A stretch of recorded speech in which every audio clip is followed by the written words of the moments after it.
சுவாமி விவேகானந்தரின் வாழ்க்கை வரலாறு. அத்தியாயம் 13. இமய தடங்களில். மடம் வளர வேண்டும், கோயில் எழ வேண்டும், இவையெல்லாம் சுவாமிஜியை அலைக்கழித்த எண்ணங்கள்தான். ஆனால் இவை அனைத்தையும் மீறி அவரது மனம் தனிமை வாழ்க்கைக்காக ஏங்கியது. இமய பகுதிகளில் சில காலம் செலவழித்திருந்த அகண்டானந்தர் அப்போதுதான் திரும்பியிருந்தார். அவர் கூறிய வர்ணனைகளும் யாத்திரை கதைகளும் சுவாமிஜியின் ஆர்வத்திற்கு தூபமிட்டன. கங்கை கரையில் ஓரிடத்தில் நெடுங்காலம் தியானத்தில் ஈடுபட விரும்புகிறேன், இமயத்திற்கு ஒரே ஓட்டமாக ஓடிவிட இயங்குகிறேன் என்று எழுதுகிறார் அவர். இந்த நோக்கத்துடன் தான் அவர் ஓரிரு முறை புறப்படவும் செய்தார். ஆனால் ஏதோ தடைகள் வருவது போல் இருக்கும். ஒவ்வொரு முறையும் ஏதேதோ காரணங்களுக்காக அவர் திரும்பி வர வேண்டியதாயிற்று. எனவே இந்த முறை அன்னை ஸ்ரீ சாரதா தேவியின் ஆசைகளை பெற்று செல்வது என்று தீர்மானித்தார் அவர். அன்னையின் அருள் இருந்தால் எதுவும் சாத்தியம் என்று முற்றிலுமாக நம்பினார் சுவாமிஜி. சுவாமி அகண்டானந்தரை உடன் அழைத்து செல்ல முடிவு செய்து அவருடன் சென்று அன்னையை தரிசித்தார். அம்மா, மிக மேலான அனுபூதியை அடையாமல் நான் திரும்ப மாட்டேன் என்று அன்னையிடம் கூறினார் சுவாமிஜி. ஸ்ரீராமகிருஷ்ணரின் திருப்பெயரால் அன்னை அவரை ஆசீர்வதித்தார். பிறகு அகண்டானந்தரிடம், மகனே, என் செல்வத்தையே உன்னிடம் ஒப்படைக்கிறேன். உனக்கு இமயமலை பகுதியை பற்றி நன்றாக தெரியும். நரேன் உணவிற்கு திண்டாடாமல் பார்த்துக்கொள் என்று கூறினார். இவ்வாறு அன்னையின் ஆசிகள் பெற்று 1890 ஜூலை இறுதியில் புறப்பட்டார் சுவாமிஜி. நான் ஒருமுறை தொட்டால் ஒருவனது வாழ்க்கை மாற்றம் காண வேண்டும், அத்தகைய ஆற்றலை பெறாமல் திரும்ப மாட்டேன் என்று தமது சகோதர துறவிகளிடம் தெரிவித்துவிட்டு நீண்ட பயணத்திற்காக புறப்பட்டார் சுவாமிஜி. கங்கை கரை வழியாக நடந்தே செல்ல எண்ணினார் சுவாமிஜி. ஆகஸ்ட் மாதம் சுவாமிஜியும் அகண்டானந்தரும் பாகல்பூரை அடைந்தனர். அங்கே கங்கை கரையில் ஓரிடத்தில் தங்கினர். பயண களைப்பாலும் பசியாலும் அவர்களுடைய முகம் வாடியிருந்தாலும் அந்த முகங்களில் பொலிந்த ஆன்மீக கலை அவர்களை மற்றவர்களிடமிருந்து பிரித்து காட்டியது. சுவாமிஜியிடம் பலர் கவரப்பட்டனர். அவர்களுள் ஒருவர் அந்த ஊரில் பிரபலமான குமார் நித்யானந்த சிங். அவரது நண்பரான மன்மதநாத் சௌத்ரி என்பவரின் வீட்டில் சுவாமிஜியும் அகண்டானந்தரும் தங்க ஏற்பாடாகியது. இந்த 2 துறவிகளையும் பற்றி ஆரம்பத்தில் மன்மதநாத் பெரிதாக எண்ணவில்லை. எத்தனையோ துறவிகள் வந்து போகின்றனர், அவர்களைப் போல் இருவர் என்றுதான் நினைத்தார் அவர். ஒரு நாள் மதிய உணவிற்கு பிறகு அனைவரும் ஓய்வாக அமர்ந்திருந்தனர். மன்மதநாத் அவர்களிடம் பேசவே விரும்பாதது போல் சற்று தள்ளி அமர்ந்து புத்த மதம் பற்றிய ஆங்கில நூல் ஒன்றை வாசிக்கலானார். சிறிது நேரம் கழிந்தது. சுவாமிஜி அவரிடம் அது என்ன புத்தகம் என்று கேட்டார். அதற்கு மன்மதநாத் புத்தகத்தின் பெயரை கூறிவிட்டு, உங்களுக்கு ஆங்கிலம் தெரியுமா என்று கேட்டார். அதற்கு சுவாமிஜி ஏதோ கொஞ்சம் தெரியும் என்றார். உரையாடல் தொடர்ந்தது. ஆங்கில இலக்கியங்கள் பலவற்றிலிருந்து மேற்கோள் காட்டி தடையின்றி பேசலானார் சுவாமிஜி. பிரமித்து போனார் மன்மதநாத். ஒரு துறவி ஆங்கிலத்தில், அதுவும் இவ்வளவு சரளமாக பேசுவது என்பது அந்த நாளில் அபூர்வம். சிறிது நேரத்திற்குள் சுவாமிஜியின் புலமையையும் அறிவின் ஆழத்தையும் புரிந்து கொண்டார் மன்மதநாத். யோகம், உபனிஷதம் போன்ற பல விஷயங்களில் சுவாமிஜியின் ஆழ்ந்த அறிவும் தொடர்ந்த நாட்களில் அவருக்கு புலப்பட்டது. அங்கே சுவாமிஜி தங்கிய நாட்களில் பலர் அவரிடம் வந்து இலக்கியம், தத்துவம், மதம் என்ற பல்வேறு விஷயங்களை பற்றி பேசினர். சுவாமிஜியின் ஆழ்ந்த அறிவும் புதிய விளக்கங்களும் அனைவரையும் கவர்ந்தன. ஒரு நாள் சுவாமிஜியை அந்த ஊர் செல்வந்தர்களிடம் அழைத்து சென்று அறிமுகப்படுத்துவதாக மன்மதநாத் தெரிவித்தார். எனது வண்டியிலேயே போய்விடலாம், உங்களுக்கு சிரமம் இருக்காது என்றும் தெரிவித்தார். ஆனால் சுவாமிஜி அதனை மறுத்து, அது சந்நியாச தர்மம் அல்ல, செல்வந்தர்களை நாடுவது துறவு நெறிக்கு புறம்பானது என்று கூறிவிட்டார்.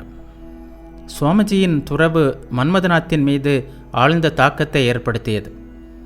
ஒரு நாள் சுவாமிஜி மெல்லிய குரலில் பாடிக்கொண்டிருந்தார். அதை கேட்ட மன்மதநாத், சுவாமிஜி, உங்களுக்கு பாடத் தெரியுமா என்று கேட்டார். ஏதோ சுமாராக தெரியும் என்றார். சுவாமிஜி கூறுகின்ற ஏதோ தெரியும், சுமாராக தெரியும் போன்ற வார்த்தைகளின் பொருளை ஏற்கனவே அறிந்திருந்த மன்மதநாத் அவரை பாடுமாறு வற்புறுத்தினார். மிகுந்த தயக்கத்திற்கு பிறகு சுவாமிஜி பாடினார். அவர் பாடும்போது என்னுள் இருப்பவர் மகுடம் கேட்ட நாகம்போல் அசைவற்று நிற்கிறார் என்று ஸ்ரீராமகிருஷ்ணராலேயே புகழப்பட்ட சுவாமிஜி பாடினால் எப்படி இருக்கும்? மன்மதநாத் அதில் மயங்கிவிட்டார். மறுநாள் சுவாமிஜியின் அனுமதியுடன் சங்கீத மேதைகள் பலரை வீட்டிற்கு அழைத்தார். இரவில் சுவாமிஜி பாடுவதாக ஏற்பாடு. இரவு 9-10 மணிக்கெல்லாம் நிறைவுற்றுவிடும் என்று கருதிய மன்மதநாத் வருபவர்களுக்கு இரவு உணவு ஏற்பாடு செய்யவில்லை. பாடல் தொடங்கியது. 9, 10, 11 மணி என்று நேரம் கடந்து கொண்டே இருந்தது.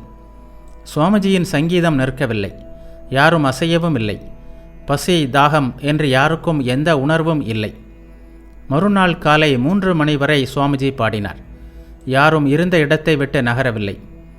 தபேலா வாசித்தவர் கைகள் விரைத்து போய் நிறுத்திய பிறகே நிகழ்ச்சி ஒரு முடிவுக்கு வந்தது.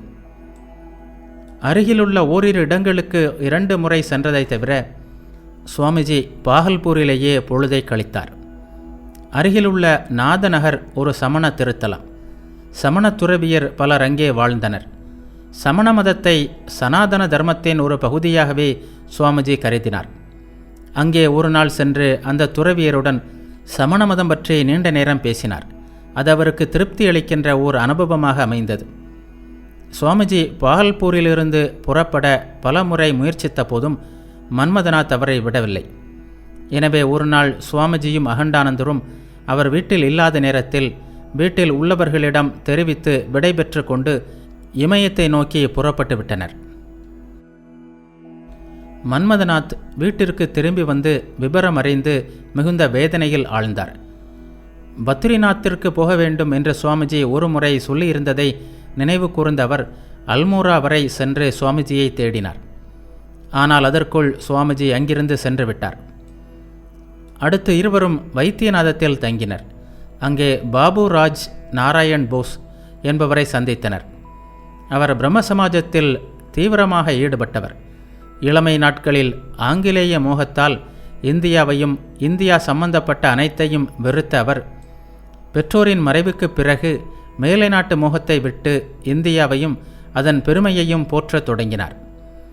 மேலை நாட்டு மோகத்தில் இருந்த அதே தீவிரத்தை இப்போது மேலை நாடு சம்பந்தப்பட்ட அனைத்தையும் எதிர்ப்பதில் காட்டினார்.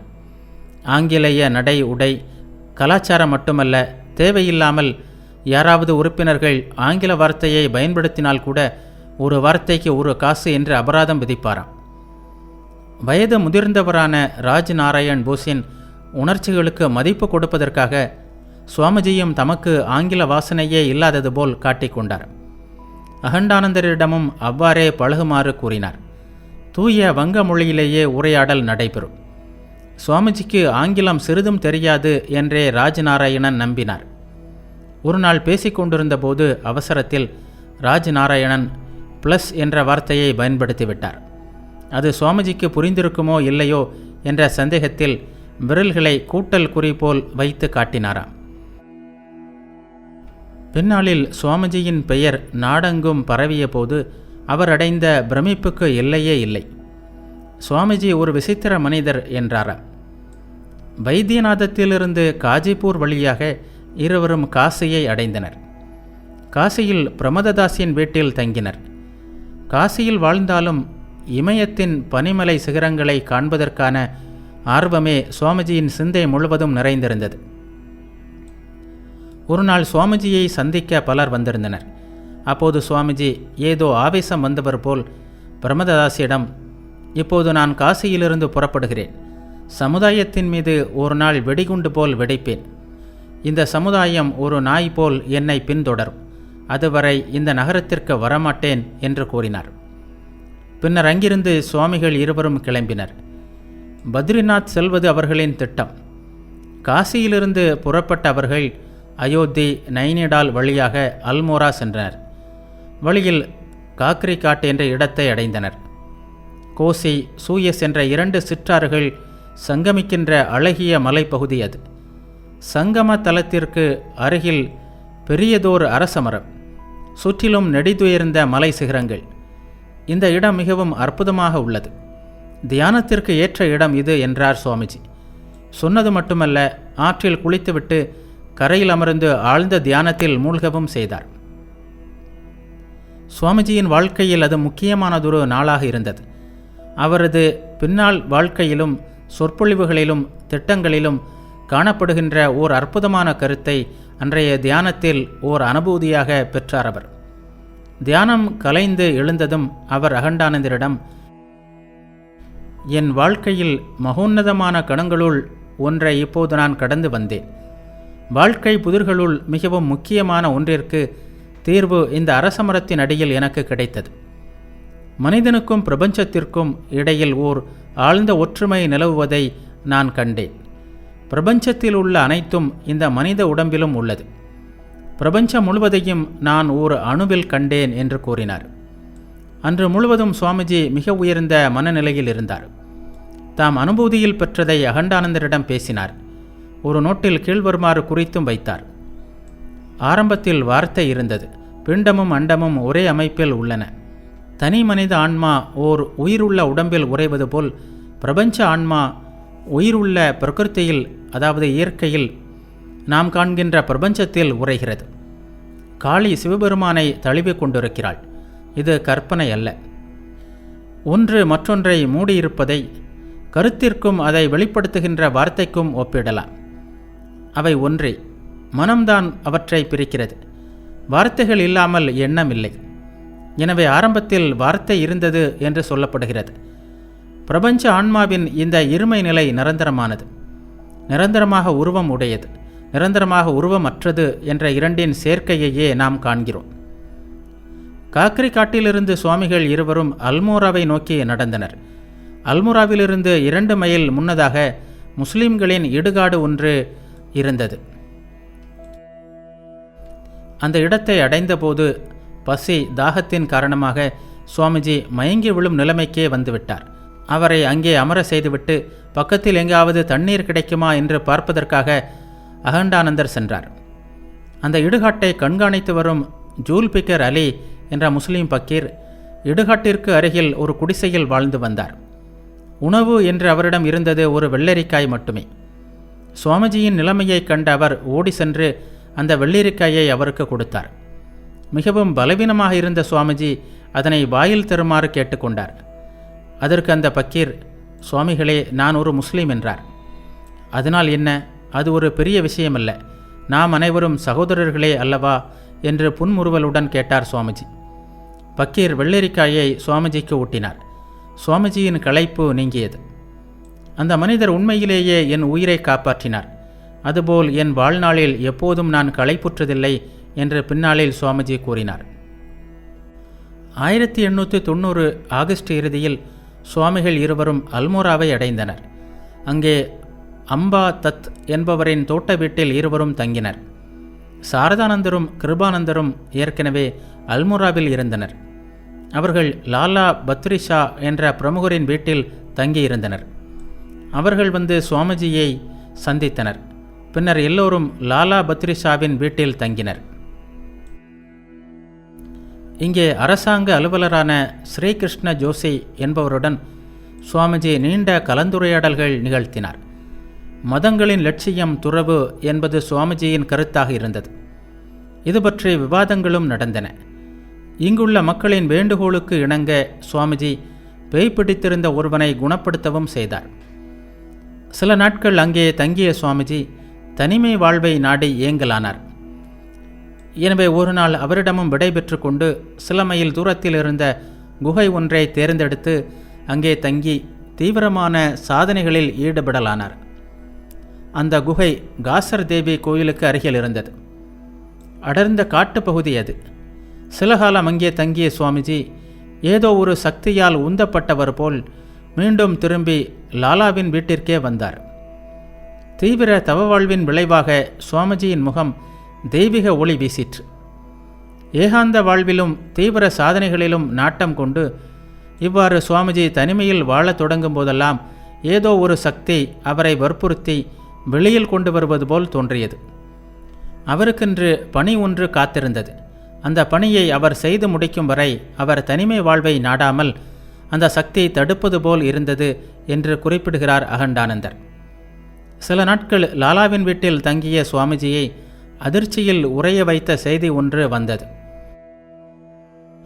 அவரது சகோதரிகளில் ஒருவர் தற்கொலை செய்து கொண்டார். அதிர்ச்சியில் மட்டுமல்ல, சுவாமிஜியை தீவிர சிந்தனையிலும் ஆழ்த்தியது இந்த சோக சம்பவம். சுவாமிஜியுடன் ஓடியாடி கழித்தவர் அவர். சிம்லாவில் திருமணம் செய்து கொடுக்கப்பட்டிருந்த அவரது திருமண வாழ்க்கை வெற்றிகரமாக அமையவில்லை. சிறுவயதிலேயே அவரது திருமணம் நடைபெற்றது. ஆச்சாரமிக்க புகுந்த வீட்டினருடன் அவரால் அனுசரித்து போக இயலவில்லை. திருமண நாள் முதலே கவலையையும் கண்ணீரையுமே அவர் கண்டிருந்தார். எல்லை மீறிய சோகம் ஆட்கொண்ட போது தமது வாழ்க்கையை முடித்து கொண்டார். பல ஆண்டுகளுக்கு முன்பு நான் இமயமலைக்கு சென்றேன்.